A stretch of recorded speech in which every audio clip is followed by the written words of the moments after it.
I was leaning back in the buttery leather chair of my corner office.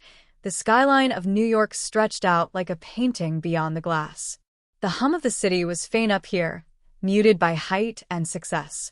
My Manolo heels tapped softly against the polished oak floor, the same brand my cousin Emily had been raving about online just last week. She didn't know I owned it. Not yet. A faint vibration came from my silk-lined tote. I reached for my phone, the scent of jasmine from my morning perfume still lingering on my sleeve. A notification flashed across the screen, a new message from Emily. The preview showed just enough to make my lips curl into a wry smile. "You won't believe what I got. Limited edition. Limited edition." She used to laugh at me for wearing scuffed, faded shoes I'd bought from a discount bin. I could still remember the sting in her voice the last time she'd made a joke about them, in front of our whole family. I brushed an invisible speck from my blouse, exhaling slowly. My assistant knocked softly on the door, reminding me of my 2 p.m. investor call, but my eyes stayed on the message. For years, I'd kept my success quiet, out of sight, out of family gossip. But now, it felt like the past was knocking, and I was finally ready to answer. It was 5 years ago, a sticky summer afternoon in Ohio. The air was thick with the smell of grilled corn and barbecue sauce, laughter spilling from my uncle's backyard where our annual 4th of July family gathering was in full swing. Kids darted between lawn chairs, sparklers in hand, while the adults clustered around coolers of beer and lemonade. I had just turned 22, still working 2 part-time jobs, one at a diner, another at a thrift store. My paycheck barely covered rent, let alone luxuries. That day, I wore my only pair of shoes that could pass for nice, a pair of knockoff flats I'd bought secondhand, the leather cracked, the soles worn smooth. Emily spotted me near the drinks table. She was 3 years older, freshly engaged to a finance guy in Chicago, and dressed in a way that screamed magazine spread, floral sundress, fresh manicure, glossy hair that probably had its own blowout appointment. Her eyes flicked down at my shoes, and that smirk spread across her face. "Wow, Claire," she said, loud enough for the cousins nearby to hear. "Those vintage? Or did the thrift store give you a friends and family discount?" A few chuckles rippled through the group. Heat flooded my face, my stomach twisting tight. I forced a smile, pretending it didn't matter, but inside, I felt small, invisible. Later, as I sat alone on the porch steps, my grandmother, Margaret, joined me. She was in her 70s, her hands veined and delicate, but her grip was warm and steady when she held mine. "Claire," she said, "people who laugh at you today might end up clapping for you tomorrow. Just make sure you give them something worth clapping for." She reached into her tote and handed me an envelope. Inside was a crisp $100 bill, more money than I'd seen in weeks. "It's not much," she said, "but it's for something that makes you proud of yourself. Not for bills, not for groceries, for your future." That night, lying in my tiny apartment, I stared at that bill for hours. I didn't know exactly what I'd do with it yet, but I knew one thing. I was done being the punchline. I would never give Emily or anyone else the chance to look down on me again. I didn't spend that $100 right away.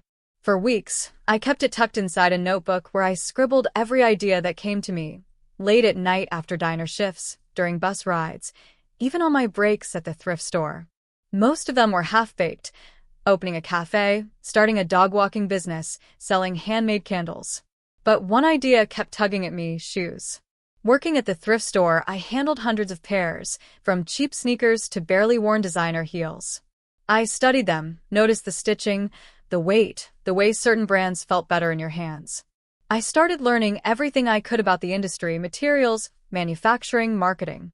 One night, while scrolling through a small business forum, I came across a post from a retired shoe designer named Evelyn Ross. She'd worked in New York for decades and was now mentoring young entrepreneurs online. My hands shook a little as I sent her a message explaining my interest. I didn't expect a reply, but she wrote back the next morning. Evelyn became my compass. She told me where to source affordable materials, how to find reliable craftspeople, and most importantly, how to design shoes people would fall in love with. The $100 from my grandmother became my seed money for samples, plain at first, then bolder. The first year was brutal. I'd finish the diner shift at midnight, then stay up until 3 stitching designs and answering customer emails. I messed up orders, lost money on bad batches, and fought off the constant voice in my head whispering, "You're not good enough." But then came my first win. A boutique owner in Columbus ordered 12 pairs after seeing my designs on Instagram. I remember delivering them myself, the box tied with gold ribbon, my heart pounding. When the shop sold out in a week, the owner called asking for more. Little by little, I built a loyal following. I reinvested every dollar back into the business, quietly growing my inventory, refining my craft. I avoided posting anything flashy online, no photos of expensive dinners, no bragging about sales numbers. My family thought I was still finding my footing in odd jobs. By the 3rd year, I had my first official collection, a small but polished line of luxury shoes. Evelyn introduced me to investors in New York who saw my potential and offered a partnership. That partnership became a launch pad. Suddenly my designs were in fashion magazines, on red carpets, on women I'd once only admired from afar. And yet, when Emily's name popped up on my phone, she still thought I was the cousin who wore thrift store knockoffs. She still thought the girl she mocked had stayed small. If only she knew. The message from Emily came 2 days later, this time with a flurry of emojis and an attachment. "Claire, you'll appreciate this. I finally got them. The limited edition Manolo Lunas. You have no idea how hard these were to find." I almost laughed. "Oh, Emily, I knew exactly how hard they were to find because I'd personally approved the production run. Those shoes, with their midnight blue satin and delicate crystal buckle, were part of our new fall collection." She followed up a few minutes later. "Hey, I'm going to be in the city next week. Let's catch up? I have some big life updates." I agreed, suggesting she meet me at my office without any further details. The following Thursday, the elevator door slid open to the 22nd floor. Emily stepped out, her hair perfectly waved, her bag the latest Chanel release. She scanned the hallway, clearly expecting some shared workspace or small startup suite. Instead, she was met by glass walls etched with our brand's signature swirl, the kind she'd probably seen in magazine ads. A receptionist greeted her warmly and gestured toward my office. She stepped inside, her gaze sweeping over the floor-to-ceiling windows, the modern art on the walls, the marble desk. And there I was, leaning casually against it, wearing a tailored cream pantsuit and the same Manolo Lunas she had just bought. "Claire," she said slowly, blinking like she was trying to reconcile what she saw with the version of me she'd been carrying in her mind. "Emily," I replied, smiling. "You're right on time." She walked in, still looking around. "Wow, you work here?" I let the moment hang in the air before answering. "Not exactly. I own here." I gestured to the walls, the logo, the shoes displayed on glass shelves. "Welcome to Manolo's headquarters." "Well, our headquarters. I'm the majority owner now." Her jaw slackened. "You own?" "Yes." I took a slow step toward her. "The shoes you're wearing, the ones you bragged about in your messages, I designed them. I oversaw the production. And I made sure only a select few pairs were available, including yours." She stared down at her feet like they'd betrayed her. "I had no idea." "I know," I said softly. "I never told you.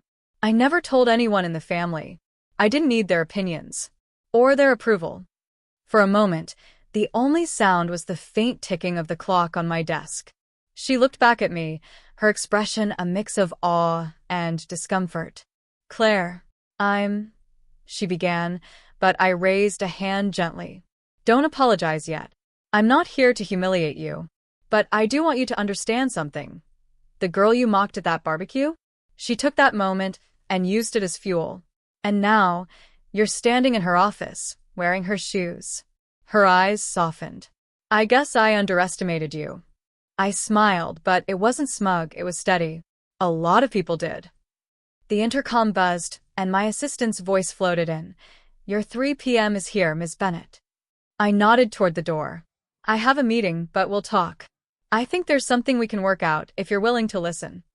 Emily glanced around once more before stepping out, her expression still dazed.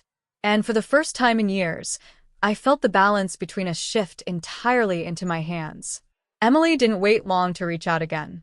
That same evening, she texted, "Can we meet for coffee tomorrow? I want to hear everything." We met at a quiet cafe near Central Park. She arrived early, looking noticeably less polished, no designer handbag today, just a simple tote.